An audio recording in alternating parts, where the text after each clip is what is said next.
if everything I did failed, just the fact that I'm willing to fail is an inspiration. People are so scared to lose that they don't even try.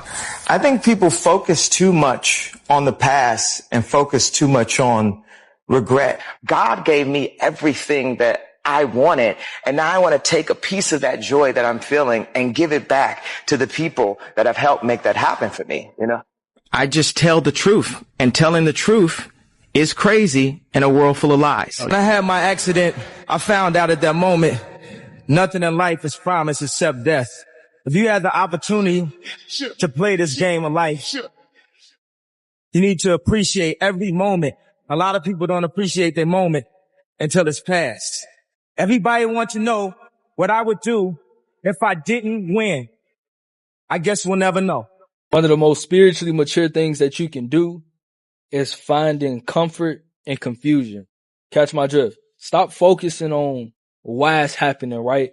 Or how it's happening, and trust that God is setting it up like that for a reason. He's super intentional. And this is so crazy. It could never even be about you. Maybe he's setting it up in a way that he is so your enemies could know that it was nothing but him. See, that didn't went over a lot of people's head. Sometimes it's not even about you. And you so in your head, why is this happening like this? Or why is this going this way? Trust the process. Trust that the outcome is going to be exactly what it should be. You lack no things. Okay.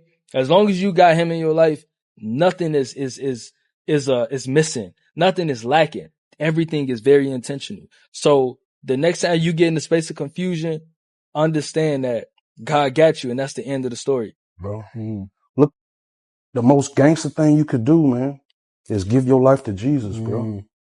I said, cause Paul was a gangster, bro. Look at what Peter did. Man, that dude messed with Jesus. He cut dude's ear off, man.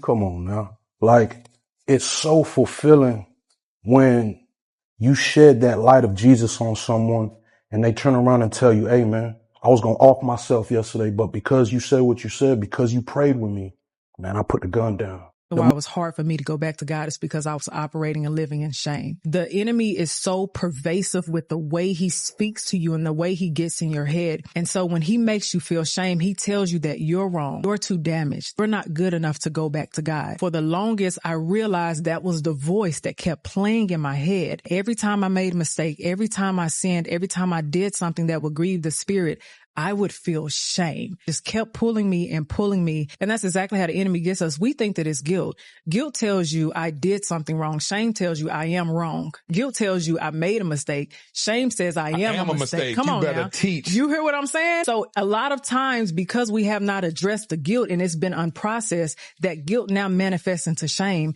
and we're operating in it, and the devil's having a field day, seeing the fact that I'm keeping you away from going back to God. And we know that we're dealing with shame when we say, well, I go to God about this all the time. I can't go back. He's not going to forgive me. And we forget about God's unchanging nature.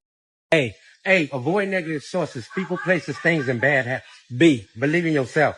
C, consider things from every angle. D, don't give up and don't give in. Don't let a damn thing get you down. E, enjoy life today. Yesterday is gone and tomorrow never comes.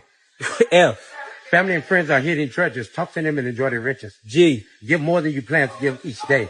H, hang on to your dream. I, ignore the bullshit. J, just do it. K, keep on trying no matter how hard it may seem. It will get easier. L, love yourself first and most, love God always. M, make it happen. N, never let them see you sweat. O, open your eyes to see everything around you. P, practice make perfect. Q, quitters never win and winners never quit. R, read, learn, study about everything important in your life. S, stop procrastinating. T, take control of your own destiny. U, understand yourself first so that you can better understand others. V, visualize it. W, want it more than anything. X, you already marked your spot in the world. Y, you are unique of all God's creation, no one can replace. Z, zero in on your target and go for it. Without God, you are nothing. But with God, you have everything. God is like oxygen. You can't see him, but you can't live without him. If you'd lost everything in life but still have God, you lost nothing, because if God is all you have all you need. Your job is temporary. Your money is temporary. Your pain, your stress, but your relationship with God is forever. And nobody can take that away from you. Life without God is empty, meaningless. It's like an unsharpened pen, so it has no point.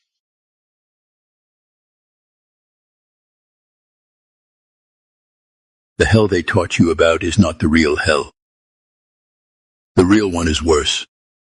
You grew up with this image, a hole underground, demons with pitchforks, Satan sitting on a throne of fire directing the punishment. That image isn't from the Bible, it's from a 14th century Italian poet, Dante Alighieri, The Divine Comedy. The biblical text says something else. Revelation 1:14. His eyes are like flames of fire. God has 7 eyes of fire. The fire that burns the unjust doesn't come from a place underground. It comes from the eyes of the Creator. Hell is not the devil's home. It is the wrath of God. Do you notice the difference? They taught you to fear Satan. The text says that we must fear God.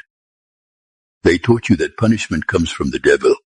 The text says it comes from the Creator. One is a scary story for children. The other is the real power of the one who made everything that exists. They gave you the children's version. The real version demands reverence. And Satan? He is not the owner of hell. He is one of the condemned. They taught you to fear the prisoner. They should have taught you to fear the judge. I gathered the original texts, the verses that describe fire as an attribute of God, not as the devil's territory, line by line, so you can read what the text really says and